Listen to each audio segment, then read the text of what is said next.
Hey guys, Kirsten Zaki here, and I want to talk to you about dress and appearance and how the law affects school officials with this issue. The reason I chose this issue is my school district had several issues regarding dress code this last year.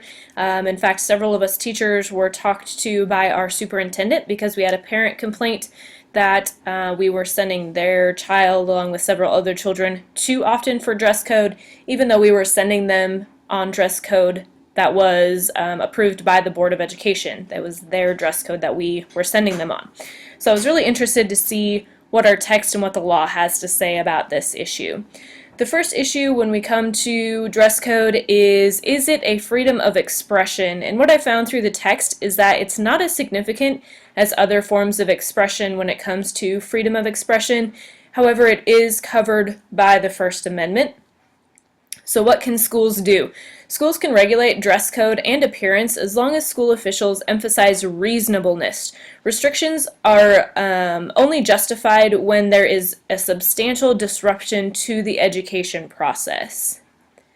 Schools have implied power designed to protect the health, safety, and welfare of students. Some examples of this can be long hair and long jewelry when it comes to vocational shops or laboratory classes and activities. I have a article posted on here, and I will also have it posted on this link with a Yale student who died after her hair was caught in a machine during a chemistry lab. So it does actually have a health and safety effect there, and also hygienic purposes. If long hair that is not washed, it can pose fungal, bacterial, and parasitic problems. I have posted here a parasitic problem of head lice. That picture is taken off of WebMD, and it is obviously magnified and 3D. But that can cause a big problem for the student who has a parasitic problem or bacterial or fungal. They can also cause a health problem for other students who might contract that as well. Controversial slogans. Slogans and logos that are in conflict with the school's stated mission may be regulated.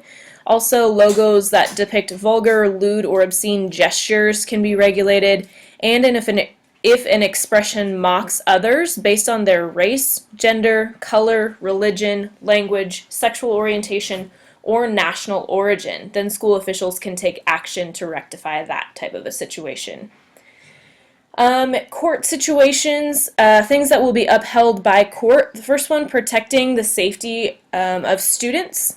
And then going right along with that, protecting the health of students. Again, we do have implied power to protect those two things for our students. Number 3, prohibiting dress that does not meet the standards of the community. An example that was given in the text is dressing in a manner that calls undue attention to one's body. That's actually the situation that we were in with this parent calling our superintendent, and no legal matters came of it.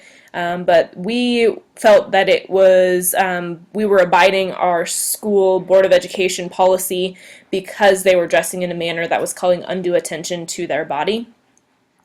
And the fourth one, dress that results in disruption of the school, and the text example of that is wearing t-shirts that contain vulgar, lewd language. It can be based on race, color, gender, national origin, or religion. There are some inconsistencies in the court system. Our text specifically talks about two different situations. The first, in Morse versus Frederick, school officials were supported by the U.S. Supreme Court, and it was a student that was displaying a banner promoting illegal substances, and that was in violation of the school's policy.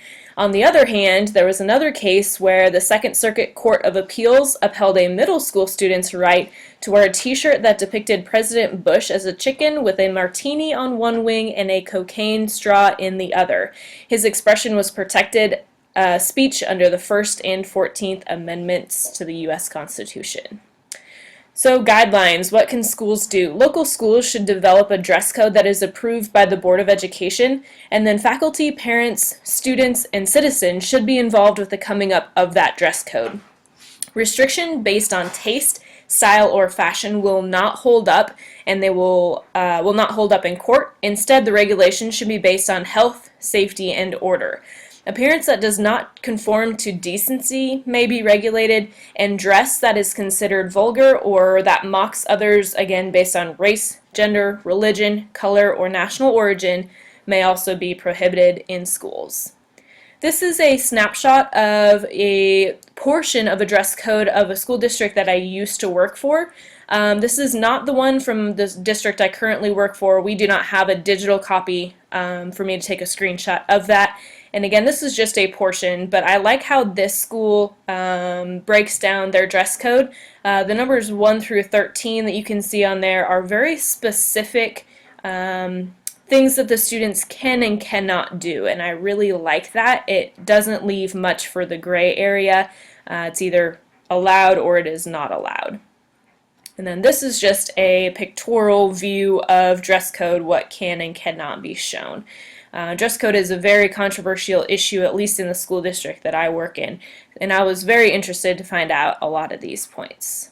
That's it. Thanks for watching.